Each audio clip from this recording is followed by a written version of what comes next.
Tal vez has escuchado que la realidad siempre supera la ficción. Muchos conocerán a It, el payaso asesino, una miniserie de horror basada en la novela de Stephen King. Tal vez esta historia no te dé miedo, pero la que te contaré a continuación sí debería, por el simple hecho de que esto realmente ocurrió. Hoy hablaremos de John Wayne Gacy, mejor conocido como Pogo, el payaso asesino. John Wayne Gacy nace el 17 de marzo de 1942 en Chicago, Illinois, siendo el único varón de su familia. Todos sufrían abusos constantes por parte de su padre, John Stanley Gacy, un hombre violento, alcohólico y autoritario que solía castigar a la familia a base de maltrato físico. Pero sin duda el que se llevó la peor parte fue Gacy. Desde muy pequeño su padre solía castigarlo brutalmente golpeándolo con un cinturón, por lo que el pequeño Gacy intentaba hacer que su padre se sintiera orgulloso de él. Sacaba buenas notas y participaba en actividades escolares, pero esto no sirvió de mucho, ya que pocas veces ganaba su aceptación. Su padre sentía cierto rechazo hacia él y se lo hacía saber, denigrándolo al llamarle marica, estúpido y niño de mamá. A la edad de 9 años, algunas fuentes aseguran que Gacy fue abusado por un amigo de la familia, lo que por supuesto provocó serios problemas sexuales en él, pero esto no se manifestaron sino al llegar a la adolescencia. Por ejemplo, tenía una bolsa llena con ropa interior de su madre, o la vez que acosó a una compañera de clases con un amigo suyo. A la edad de 11 años, Gacy se golpeó la frente con un columpio y como consecuencia se le formó un coágulo de sangre en el cerebro, que fue detectado hasta la edad de los 16 años, cuando comenzó a sufrir desmayos y ataques de epilepsia frecuentemente. Su padre Stanley pensó que estos ataques eran un esfuerzo de su parte para llamar la atención y dar lástima, a pesar de estar recibiendo tratamiento por esto. Desgraciadamente, Gacy nunca se graduó debido a sus complicaciones de salud. A la edad de 20 años y siguiendo los consejos de su padre, se mudó a Las Vegas, donde encontró un trabajo en una funeraria. Era trabajador, responsable y servicial, pero había algo que lo motivaba a tener dicho desempeño y era poder ver cadáveres de cerca, sobre todo si eran adolescentes. De hecho, abrió uno de los ataúdes donde se encontraba el cadáver de un adolescente y se acostó con él. Después de estar un rato con el cadáver abrazándolo, le dio pánico y es por esta razón que él vuelve a Chicago, a casa de sus padres. El tiempo transcurrió hasta 1964. Se mudó a Springfield para trabajar como vendedor. Allí conoció a Marilyn Myers, con quien se casó en septiembre de ese mismo año. Se mudó a Waterloo, Iowa, donde fue gerente del restaurante Kentucky Fried Chicken, perteneciente a la familia de su esposa. Todo parecía ir bien, pues incluso recibió disculpas de su padre por haberlo llamado marica años atrás. Todo parecía ir bien para él, pero aún así no estaba contento con esta vida que estaba llevando.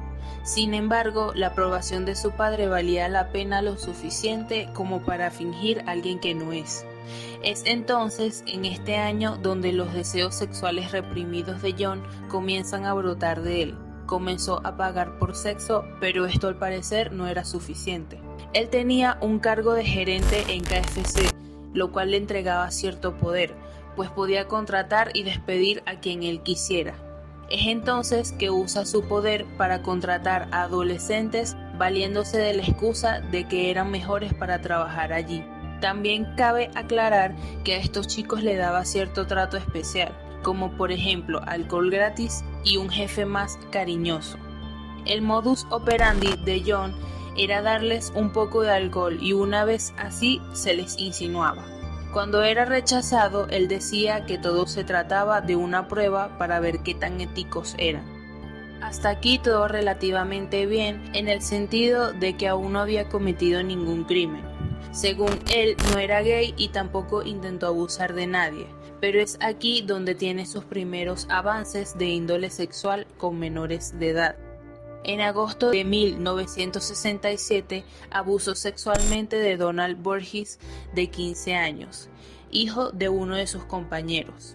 Gacy llevó al menor a su casa después de prometerle que verían películas pornográficas. Gacy lo roció con alcohol y le obligó a practicarle sexo oral. Durante los meses siguientes abusó de manera similar a otros jóvenes hasta que Burgess le dijo a su padre que Gacy había abusado de él, quien informó de inmediato a las autoridades y estos lo arrestaron. Gacy negó los cargos y exigió hacerse una prueba de polígrafo. El polígrafo mostraba una fuerte reacción cuando él hablaba de lo que había hecho con Burgess, lo cual no le ayudó sino todo lo contrario. Después de que esto no le funcionara, John pensó en otro plan. Contrató a uno de sus empleados para intimidar a Burgess.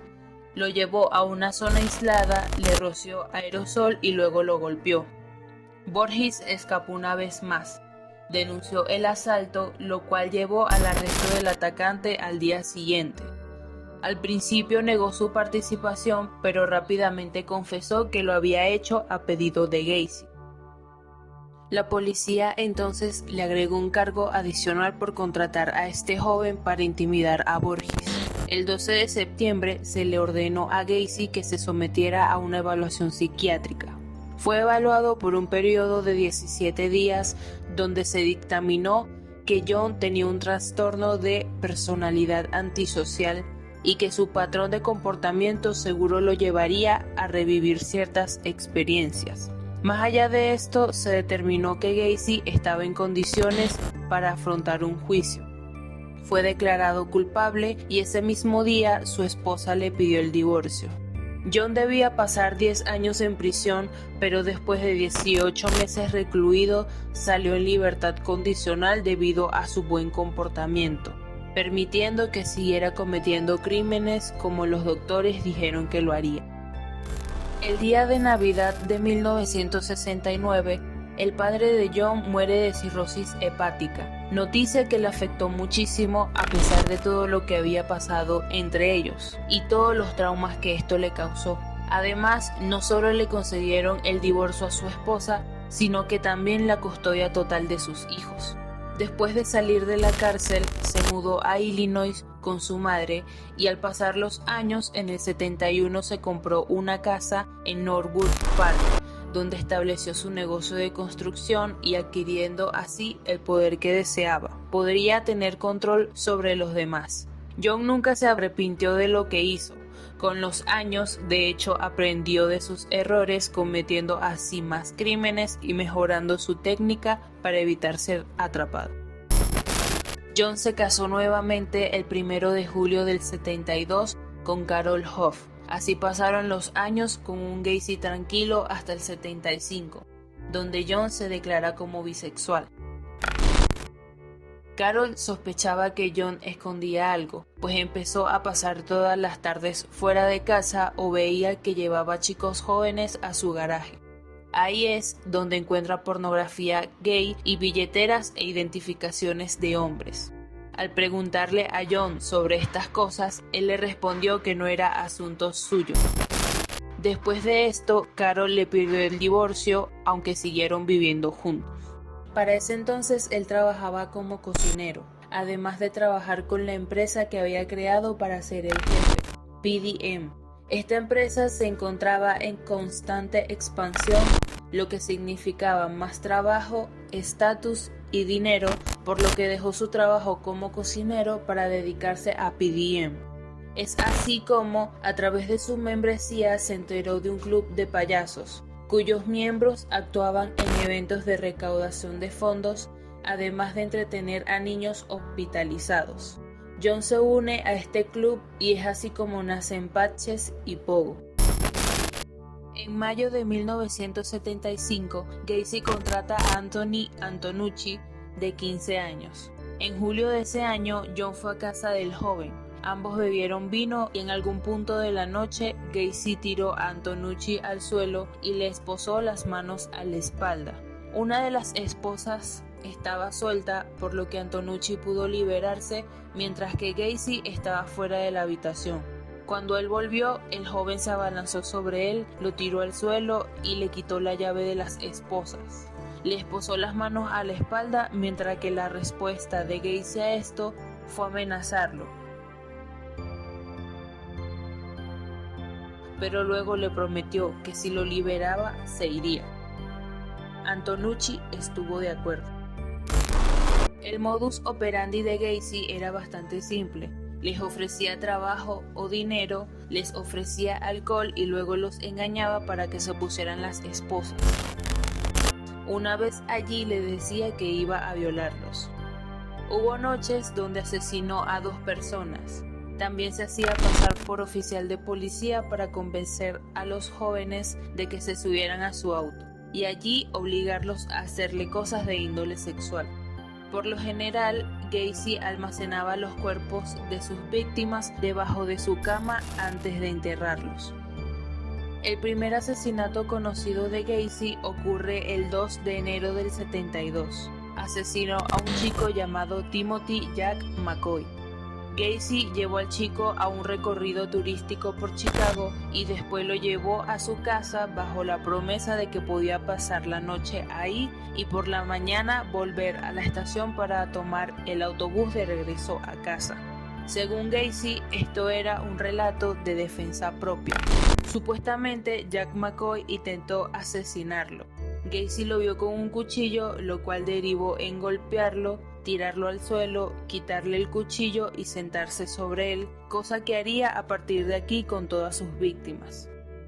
Lo que en realidad pasó fue que McCoy estaba preparando la comida para los dos y había subido con el cuchillo en mano para despertarlo, pero Gacy lo interpretó de otra manera. Según las palabras de Gacy, el haber matado a McCoy le produjo una especie de orgasmo mental. Esto es importante porque aquí es donde se da cuenta de que matar era lo que le producía verdadero placer. El segundo asesinato también es importante ya que le ofrece nueva información. Los fluidos de la víctima comenzaron a filtrarse por la boca y la solución que encontró Gacy fue la de tomar la ropa interior de la víctima y alojarla en la garganta del cadáver. Con el paso de los años fueron desapareciendo varios jóvenes que trabajaban con él, hecho que no pasó desapercibido por las autoridades. Todo termina para Gacy con el asesinato de Robert Pist, de 15 años. En la tarde del 11 de diciembre de 1978, Gacy visitó la farmacia Nissan en Des Plaines para discutir un posible acuerdo de remodelación con el dueño de la tienda. Mientras que Robert estaba cerca, Gacy mencionó que su empresa contrataba chicos jóvenes a un salario inicial de $50 por hora, casi el doble de lo que obtenía en la farmacia. La madre de Pist llegó a la farmacia para llevarse a su hijo con ella y celebrar su cumpleaños, pero Pist le pidió que esperara y le comentó que un contratista quería hablar con él sobre un trabajo. Él salió de la tienda y nunca más se le volvió a ver. Pist fue asesinado a las 10 p.m. en la casa de Gacy. Él repitió el modus operandi, es decir, Gacy llevó a Pist a su casa, se le insinuó y lo engañó para que se pusiera las esposas. Una vez esposado, él le dijo que iba a violarlo mientras que Pist lloraba. Gacy cometió el error de quitarle la vida a un chico que sí tenía su familia cerca, los cuales obviamente se preocuparon cuando él no llegó a casa como había dicho. A raíz de esto hicieron la denuncia a las autoridades y comenzó una investigación en la que por supuesto Gacy fue involucrado una vez que se supo que él tenía cargos por agresión sexual y que había cumplido una sentencia por la sodomía de un adolescente de 15 años. Gacy fue entrevistado y entre todas las declaraciones que dio, él dijo que nunca le había ofrecido trabajo a Pist, cosa muy sospechosa, pues también había regresado a la tienda poco después de haberse ido, alegando que se le había quedado su agenda allí. Finalmente, los detectives consiguen una orden para revisar la casa de Gacy, lo cual reveló varias cosas bastante sospechosas. como que tenía en su poder 2 insignias de policía, una jeringa y una aguja hipodérmica en el cuarto de baño, así como también libros sobre homosexualidad y pederastía, 7 películas pornográficas y un consolador en el dormitorio de Gacy. Se hallaron varias licencias de conducir y pastillas tranquilizantes, ropa interior demasiado pequeña como para ser de Gacy, quien en realidad era un tipo bastante grande. Asignaron 2 equipos de vigilancia para monitorear a Gacy en forma rotativa de 12 horas, mientras continuaba la investigación sobre sus antecedentes y su posible participación en la desaparición de Pist. Poco después, Gacy se volvió más irrespetuoso con los investigadores, haciéndoles invitaciones como ir a comer en restaurantes, tomar algo en bares o en su casa, invitaciones que por supuesto eran tomadas como burla. Gacy comenzó a mostrar signos de tensión debido a la vigilancia constante. Estaba sin afectar, parecía cansado y ansioso y bebía mucho. Él terminó confesando en una reunión sobre una demanda civil por acoso con sus abogados que había asesinado a varios chicos, llamándolos prostitutas, estafadores y mentirosos. Confesó haberlos enterrado a todos en su casa porque creía que era de su propiedad. A causa del alcohol que estaba bebiendo en dicha reunión, Gacy se quedó dormido a mitad de su confesión. A la mañana siguiente, uno de sus abogados le ordenó una prueba psicológica a Gacy y al despertar, él se negó, diciendo que tenía muchas cosas que hacer como ir a trabajar.